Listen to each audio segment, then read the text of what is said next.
Israel, police clash with Eritrean asylum seekers.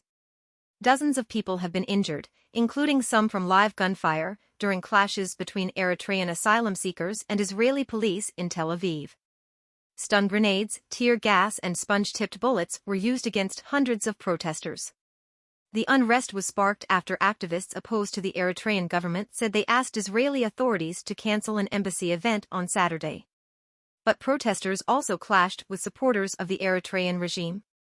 The divisions within Eritrea over the rule of President Isaias Afwerki have spilled over into the diaspora, and this is the latest outbreak of violence in recent weeks.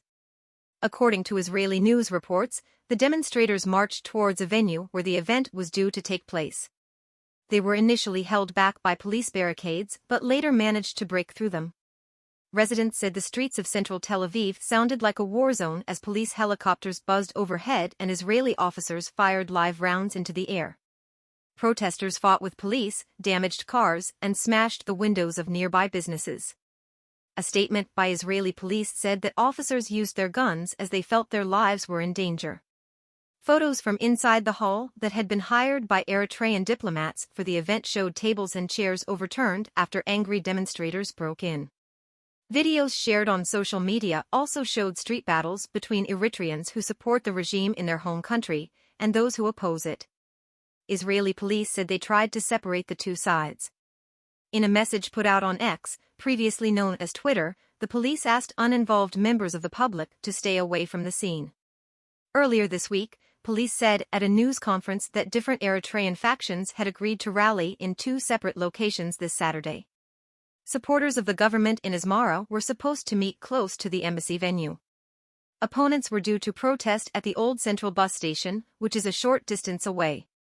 However, the two sides did not stick to their commitments, police said. An unnamed senior police source was quoted by the Haaretz newspaper as saying, "We were very surprised by the level of violence, scenes you only see in the West Bank."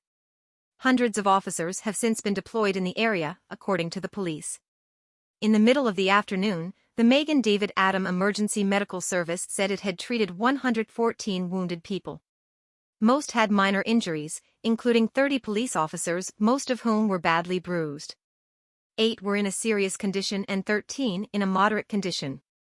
There have been previous cases of violence between different factions of Eritrean asylum seekers.